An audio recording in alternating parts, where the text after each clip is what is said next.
Aaron has had it up to here with his housemates. Find out more watching Marriage Boot Camp, your favorite after show. I'm Maria Menounos, and you're tuned in to AfterBuzz TV, the ESPN of TV talk. Now, Buzz. Hello. Hi. Hi. Hello, everyone. We are back talking everything about Marriage Boot Camp Family Edition, Season 15, Episode 6, Off the Deep End, and it's getting crazy. Crazy. I'm your girl, Zakiyyah Wilbert, loving everything about families and counseling and all that other jazz. And here's my favorite, Joleen Lunzer. Hi, guys. Corey Feldman, super fan. Even when he's bad, he's good. Exactly. Mm-hmm. She can tell you literally everything about the Corey Feldman, and I mean everything. Everything. Too much. Right. Today, we're going to hop right into it. We're going to speak about the different exercises that were done, such as Lifesaver, Wild Card, and how Aaron is over it. Mm-hmm. We also have some special news for you guys in our news and gossip segment. We won't tell you now, we'll tell you later, so keep watching. Along with our special segment, Dysfunctional Families. Yes. So we got a jam-packed show today. Mm-hmm. Overall, what were your thoughts? Well, it was another episode focused on our dude Corey and his inability to realize that he's there, you guys, as well for therapy, not just his brother. And then his wife just there as his cheerleader. Mm-hmm. So a good episode. But I was hoping we would see some of the Aaron, Corey drama, because Aaron's talking a lot about being unhappy with Corey. Mm-hmm. And I hate that they're making us wait until next episode. I want to see more of that. I agree. I think this episode, what really bugged me was Courtney. She literally, I think this episode I was annoyed with her. I'm annoyed with her just always being a cheerleader for Corey. I'm annoyed with her lack of care. It seems like it comes off that way. And just her, maybe it's her voice. It's so, she just doesn't care. She really, and she probably just has like a very monotone personality, but it just seems as if she does not care. And she's not even thinking of this boot camp as something to heal their family. She's like, oh, this is a competition. In my mind, all I'm hearing her talk about is how she was trying to tell them how to paddle because she used to camp and she knows what she's talking about. She lived on the lake. I'm like, girl, first of all, this is not what the exercise is about. It's not about you living on the lake. Zakiyyah. I was so annoyed with her. I'm watching it and I just kept doing this. Well, we need her to advocate for herself and stand up for herself. Yes. I mean, I know probably in Corey's relationship, their marriage, she's probably, we see tonight, she walks away a lot of the time. She doesn't want to deal with the issues because I'm sure he's a lot to deal with. She's younger. Clearly, he doesn't listen to her. So it's an issue. And so I think as women, we're like, no, get up, Courtney. Like, you're strong. You know what's going on. These two Feldmans don't know anything about the great outdoors. Right. Courtney does, but no one's listening to her. Yeah, I agree. She's just... Courtney, you got to get it together, baby girl. You got to find your voice, find your way. But jumping right into it, Corey, he won't quit. He will not quit. And we're seeing frustration with Aaron. And I think it's funny because at first Aaron and him were like really close. Yes. You thought we were going to see some type of great brotherly bond. But Aaron is like, I like real people and you're not real. Do you think it's right for Aaron to even trash talk everyone in the house about everyone in their house, and then really not saying it to their faces, not fully disclosing what he felt, how he felt? I mean, I hope he comes forward and addresses exactly why he feels that way. But we learned a lot in this episode of why his relationship and his feelings towards Corey changed, because Aaron can relate more to Corey's brother, because Aaron, I think, looks at Corey as his brother Nick, and him and his brother Nick are having serious issues. I think Nick has a restraining order out against him right now. So there's always been this resentment back and forth where Nick Carter of the Backstreet Boys got famous first, and then Aaron came up, and so they've always had beef and drama. So I think he's seeing the way he was treated in how Corey treats his brother. So he's like, I'm projecting. You're a Nick to me. Yep, I heard that too, and I also heard him saying that he's not owning up to some of his bull crap, and his mom was also that way. And if he just opens up just a little bit, he'll might see some type of results. But I thought was pretty funny to me is how dramatic Corey and Courtney were when they were sitting in the prayers and everything. That too, but you know what really bothered me? They were like both in the house, sitting in the hallway with their sunglasses on, so unbothered. And how dramatic was that? Did you peep that? Or was I the only person that was like, really, guys? Well, I mean, what do you expect? I mean, Corey has one long hair, just one, that he had to put behind his ear tonight. It's like, Corey, just cut it off, bro. He's been doing that kind of stuff forever. But this sunglasses in the house thing, I would do it only because I would get big bags under my eyes. I'm getting older. But Courtney's like 12 years old. She does not need the sunglasses. And Corey, I mean, it's just what he's been doing forever. But yeah, they're very dramatic. I just have like this inner dialogue of what I think is going on in Courtney's head that she has to deal with him like, oh, this is so stupid. This is so childish. What? It must be very difficult. I feel like Courtney thinks exactly that way, but she's in the relationship now, and she's like, okay, I'm gonna go with it. Speaking of going with a lot of things, so we had this first exercise, which I thought was really great when they finally explained the exercise, the lifesaver, where so the person who was blindfolded was the person, or the people who were blindfolded and had to drive or row the boat were the people who weren't listening, and the person who was stranded on the their little, what is that called, like a floaty? Yeah, the little raft. Yeah, the little raft. It was like a floaty raft. But they weren't heard. So I thought that was really interesting, especially how the families responded. What were your thoughts on the Carters? Oh, well, the Carters are killing it. They are, right? They have, when they want to, they have this great communication. I think when they're both clear-minded, because we know there's been, it's been admitted in the media and stuff to his mom having substance abuse issues and stuff. So maybe when they're able to really communicate and hear each other, they're in tune with each other because they have this mother-son bond, and it's beautiful when it works. Yes. When it doesn't work, it's a hot mess. But it's been working. I agree. They really shocked me. And I keep saying this every time I watch them and their interactions, because even Aaron is getting it. Like every week I'm like, wow, Aaron, you get it. And Aaron's mom has really opened up to her mistakes. And I think I commend her, because that's hard to do, to really sit there and have someone tell you did all of these things wrong. And even for Aaron to understand the things that he's done wrong, and then accept them and willing to move forward. So I love that. I think that this has been working for them. And they're embracing it now. It feels like, in the beginning, his mom obviously wasn't, but it feels like they are embracing it, and these activities are just making them closer and breaking down those walls of like, we're just going to open up and we're going to use this 10 days. I can't believe it's only 10 days they're there. It seems so much longer. Like, I'm doing the exercises with them. Come on. I know who failed me completely, per usual. Was it the Feldmans failed you? It's definitely the Feldmans who failed me.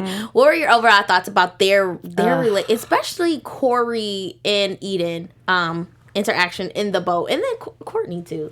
Corey he needs to stop dismissing everybody else. He needs to start hearing people, and he's like, it's all about me, it's all about me. Well, you make it all about you. If you stop making it about you, it won't be about you. But I don't think he wants to see that. Yeah, agreed. And I'm just always listening to the things that Corey, Eden, and Courtney says at this point, because for me, Courtney, she really was just like, come on, keep going. Like, she, again, was just being the cheerleader. She wasn't giving any direction. No, she's like, deep or something. Yeah, like, drive deep, dig deep. I'm like, what? And, I mean, at Corey, he's giving up. He doesn't really care. No. And at one point, he was blaming Eden, like, oh, you have to row. Like, you're not rowing. But yet, he really wasn't doing anything. And Eden literally is just taking it all and kind of just agreeing. And so the way their interaction and their family dynamic is, sometimes I don't believe they're gonna get through it, and I want them to, but I just don't think they're gonna ever get it, because at this point we're halfway through, more than halfway through, and you guys still don't get it. No. And Corey, your brother is listening to your wife more than you are. Like, he didn't know that she grew up on a lake. He's like, had I known that, had we communicated, which is what this exercise is all about, I would have actually listened to Courtney. Yeah, but she didn't even say anything the first time. So, I mean, Corey doesn't let her. So right, like granted. I mean, Papa Corey says no. basically. And someone who's taken a turn for a little bit of good, I thought. like how you're you know that. Zakiyyah, you are killing I'm it. getting this. I am getting it, okay? You got it. The Gobins. I was surprised because they really worked together. And to see Michael and Laura work together. Yeah, what are your thoughts about them? Because finally. First of all, when he stepped in the back of the boat and then fell in the water, that was hilarious. Yes. And the fact that he wasn't hurt, loved it. Yeah. But yeah, it was really nice to see them work together. And it was nice this whole episode to see them really wanting to work towards the therapy and open up more. I thought it was touching because I struggle with Michael. I struggle with him. Yes. You know, I know we both struggle with Michael. Yeah. But I think his heart's in the right place now, but he's got to just admit, I was wrong. I should have heard you. I should have believed you to move forward. Exactly. And I mean, I think that they finally got the communication down pat. Rather, it wasn't what they need to talk about, but it was a step forward. And they were a comic relief this episode. Always a comic relief, I feel like. Especially when the mom jumped in the boat and she's head first. I'm like, really? Okay. They're a mess, but I love it. I love that. And our last but not least, was the Bellinos. I'm shocked with them too. They're really in tune with one another nowadays. I mean, even though it took the mom a little bit to get it. Yep. I think they're really connecting. What were your overall thoughts about the way they responded to the exercise? I was happy that Alexis has been kind of, I think they called her micro-momaging her own mom or something. She was doing a little bit less of that. I think Alexis has a long way to go. I still feel for her mom so much because she's just so dismissive in her mom in conversations. But in this activity, they were like, we're going to finish it. Even if we're third, even if we're whatever, it's not a race, we're still going to finish it. And she did a little bit of talking back to her mom and saying, you're not doing it right. But ultimately, they were able to get the job done. So yes, I love them. They were able to get the job done. I'm really surprised with them. I do know something that does always get the job done, and that is AfterBuzz TV. Could you tell us why? Yes, AfterBuzz TV, you guys, we so love being the ESPN of Talk TV. I was going to say the talk radio of Talk TV, but that doesn't make any sense. We're the ESPN of TV Talk, and we love it, you guys. And to stay that way, we love for you guys to comment, rate, review, subscribe to us on iTunes and on YouTube, and join us in the live chat. We would love to hear from you. So thank you guys so much for making us the ESPN of TV Talk. Yes, thank you. So I'm going to throw out a wild card, and that was exercise 2. So I'm having too much fun. Zakiyyah, these transitions, that one even made me think a little. I was like, that's good. That's good. That was great. I feel like I'm like a jokester up here. What is a comedian? You are a comedian. Right. Yes. Oh, that's you. Yeah, then you too. Oh, well, thank you. This is such a funny show. We just crack ourselves up. Right. Okay. Back on topic. So, we had that exercise. Did you think that worked? I didn't see any progress with that. I liked the idea of it at first. I'm like, why do they want them to tell each other to shut up? Why do they want to do this? Yeah. But I liked, the one that was my favorite was the LUV, and now I'm blanking on exactly what it was. Listen, understand, and validate. Yes, because I think we can all use that in our relationship. I know I could use that in my marriage because my husband always says, I don't think you heard me. And I didn't, because I was thinking of what I want to say. I'm usually just thinking of what I want to say when you talk to people and in relationships. Yeah. And so to actually hear people and repeat what they're saying makes them feel heard, and also gives you a minute to let it sink in. So I mean, I didn't get it at first. Right. But then once they started explaining it, I'm like, I think this might be a little too highbrow for this crowd. I think that they should have just started with like 2 things. Because it was a lot. Yeah, I was confused. And maybe I'm like the crowd too, because I'm like, why do they have all these cards? And I felt like their conversations weren't like they told them to go and discuss things that they wanted to discuss, but use the cards. And I felt like they didn't do any of that. They were using other phrases and terms and things. So. And I felt like some of them got off topic, like Aaron especially, because he was just so annoyed with his housemates, Alexis. Oh, yeah. And he's hating on Alexis now. I don't know why he's getting so mad with Alexis. She's too loud. He just doesn't want to hear it.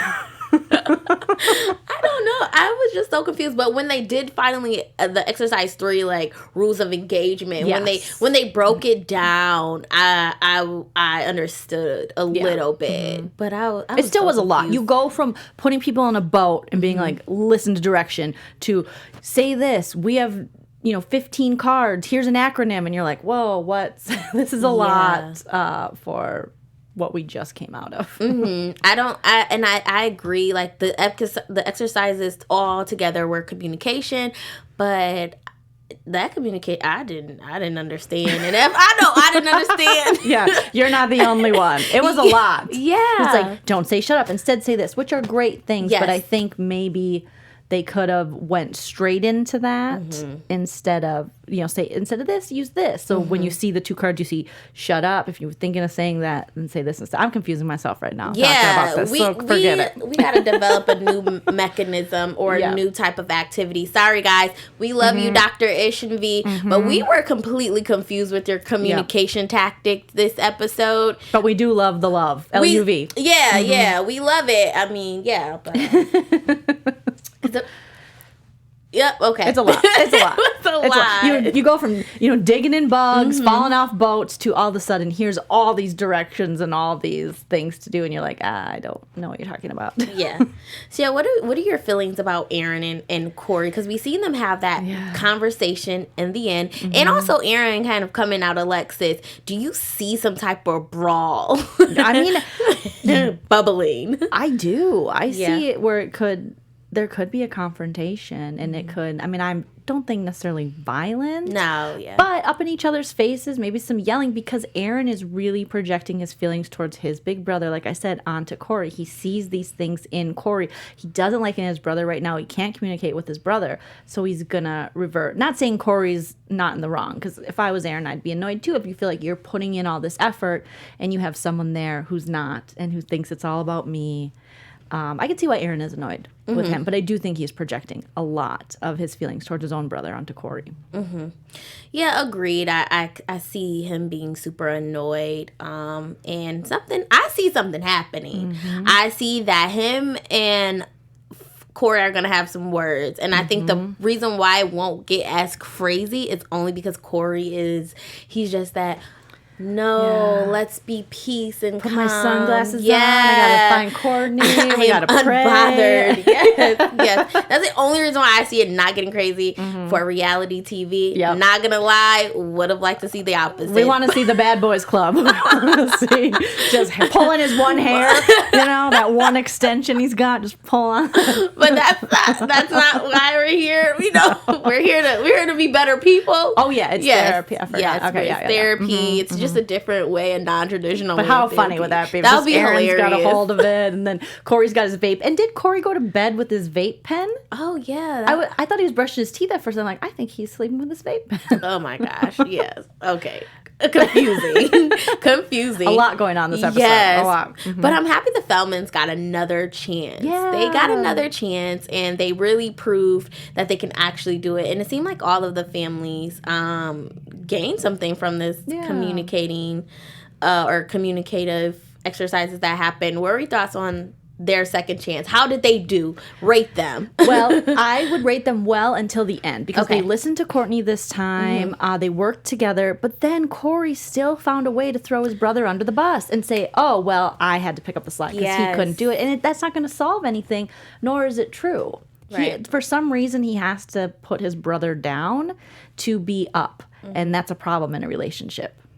So and God, I sounded really smart there. Yeah, it did. I like what you said. We got to sit on this because what did I just say? You said it sounds like he has to put his brother down to build himself up. Oh God, he does that a lot. He does that a lot. Yes, and I agree with you 100%. I will rate them like great until that point, and then that's just when you were like, he doesn't get it. Nope, he doesn't get it. He still doesn't get it. Yep. Out of all the families, they actually start talking and communicating and said, yeah, I understand, we were supposed to work together, I understand, blah blah blah. And Corey he doesn't. He still has to put him down, throw him under the bus or under the canoe, whatever we're gonna say. And Oh goodness, Corey, come on, Corey. But I hear you got some news and gossip. Oh my gosh, I do have news and gossip for you guys around the Carters. So, a lot is going on. I have been really peeping, if you will, stalking Aaron's Instagram, and there has been a ton of Instagram lives that have been posted over the weekend. So Refinery 29 and a lot of different publications are reporting about Aaron Carter. He was hospitalized in Florida on Thursday. He was there for only a night, and this is following extreme weight loss. So on Thursday, Aaron checked into a Florida hospital following extreme weight loss, which was reported by TMZ. According to Instagram, Aaron is currently at this Ascension Sacred Heart Emerald Coast Hospital, but he's since checked out. He checked out after one night. Earlier this week, Aaron shared that he was headed to his home state to see his mother, Mama Jane Carter, a recovering alcoholic. He wrote on Twitter that he feared she had relapsed. He said, "I'm driving my pickup truck to get her stuff and move her out with me and get her back into treatment." But once he arrived in Florida, Jane immediately was alarmed by her son's weight, Zakiyyah, which had dropped from 160 pounds allegedly to 115. That's a huge weight loss. She told TMZ this, and Aaron is currently undergoing tests. But since then, Aaron has left. I mean, Aaron's just dealing with a lot of stuff right now. He has restraining order out against him. His brother Nick has one. His twin sister Angel has one. Against him. Against Aaron. Against Aaron. Wow. Nick alleges that Aaron made threats towards Nick's wife and unborn child. So in these Instagram lives, we see a picture here of Aaron in the actual hospital. So he didn't stay long because Aaron wanted to leave to help his mom, who has since allegedly Mama Carter has relapsed from alcohol. She had been sober, I don't know how long, but I saw his Instagram live and they were talking and he said, "I smell alcohol on you. We're moving you back home with me." And he said, "This is your last day to drink." It's just a mess. And when he picked her up from her house in Florida, Zakiyyah, there were dogs everywhere, pugs. Apparently she is... what's the word I'm looking for? Breeding. Yeah, she's breeding these pugs. So that's not the end of the story. So they take about these 7 pugs. One's pregnant, so she's breeding it again. Oh, gosh. And they hop in his truck, and he's moving him and his mom back to California, where he lives. And apparently, I didn't see this on the live because there was quite a few Instagram lives going on. His mom had swat at or hit one of the dogs. And so now PETA is in on this. And Aaron says he's going to sue the SHIT out of PETA because they called his mom for hurting a pet. It is so messy right now with the Carters, which makes me so sad because what we're seeing on the show is progress. And now we're seeing that that's not necessarily the case in real life. And I don't know if you followed a lot of the Aaron Carter stuff, but he's been going on lots of podcasts, shows, and talking, and it doesn't seem like he's really with it the way we see him on Marriage Boot Camp. So oh my gosh, it's really sad. He's talked about having multiple mental health things, mental illnesses, multiple personality disorder being one of them. Ooh, yeah. So I don't know what's true and what's really going on, but what I've seen him on, it's pretty scary. That's not.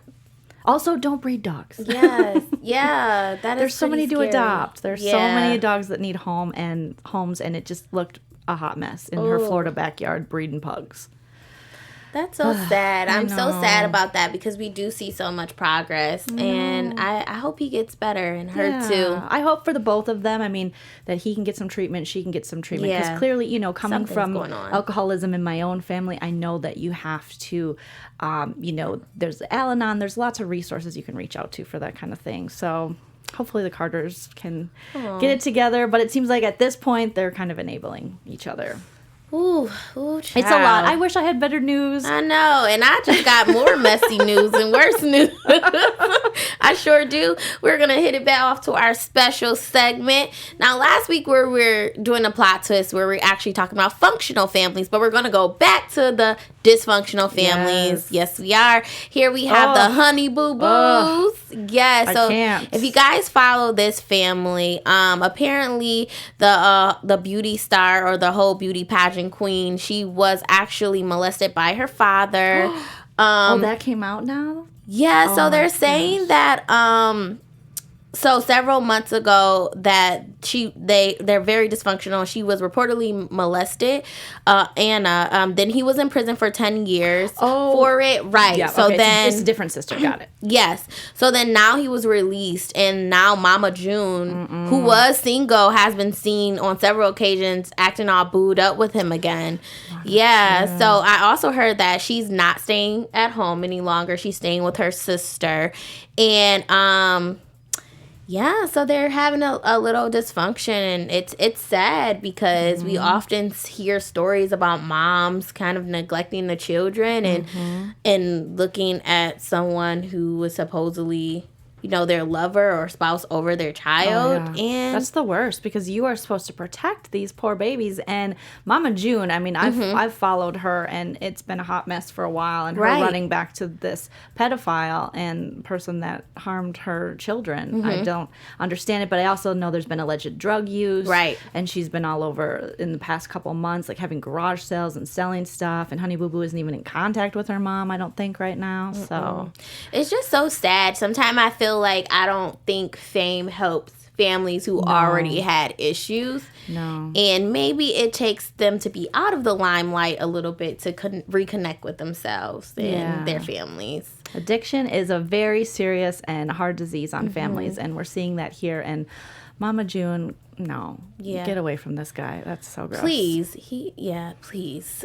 And it's not Sugar Bear who's in the picture. That's not the guy that molested. It's a different guy, I'm pretty sure. I'm sure, 'cause he did jail time, so we don't want to say it was. Right. It's a different guy. And I know that's been going around for a while, and she's been going back and forth, and so... It's confusing. We don't have any good news. We don't. We don't have any good news. No. And here's some worse news. Oh, Zakiyyah. We hate to say it, but we got to say goodbye. Oh, no. Well, AfterBuzz TV probably for the best. Right. But before we go, we're going to do predictions. Yes. Okay. Predictions, you guys. Predictions for the next upcoming episode. I mean, I predict that Corey and Aaron are going to have it out. And I predict that Alexis is going to do it with baby Feldman. That's what I'm calling him, because I always forget his name. Right. Eden and Alexis. She had the hand on his leg in front of her mom. Yep. I don't care what age you are. If you're not officially dating, I wouldn't have my hand in front of my parents. Yeah, it's tricky. So there's going to be doing it and fights. That's what I'm saying. Dang, what do I predict? Okay, I predict that the Govins are going to have to talk about that infamous conversation, and hopefully we see them get through it. I know. I hope, because if Michael doesn't get it this time, I'm gonna come over there and be like, listen, you're yelling at Corey, but who you need to yell at is yourself. Go in the mirror and yell at yourself. Throw yourself back in the boat. Learn how to paddle right to the truth, Michael, to the truth. Yeah, the truth shall set you free. All right, so we're about to be free like some birds and get up out of here. Yes. But before we go, make sure you follow me. I'm your girl, Zakiyyah. Follow me on Instagram at ZakiyyahW_. I do a number of other after shows, so make sure you check it out, including All American, which is tomorrow. Yay! You can follow me on Instagram and Twitter at Joleen Lunzer. I'll also be back here at 10 for the Batwoman after show. Yes, that's what it's called. That's what it is. Yeah. Thank you guys. See you guys. Bye. Our founder, Keven Undergaro, and me, Maria Menounos, would like to thank you for tuning in to AfterBuzz TV. Remember, we're not just the first, we're the biggest in the world, and we're the only destination for all your favorite TV shows. Whatever you crave, we've got it. So go to AfterBuzzTV.com and check out our lineup. Buzz you later. The views expressed herein are those of the hosts only and do not necessarily reflect the views of AfterBuzz TV or its owners or principals.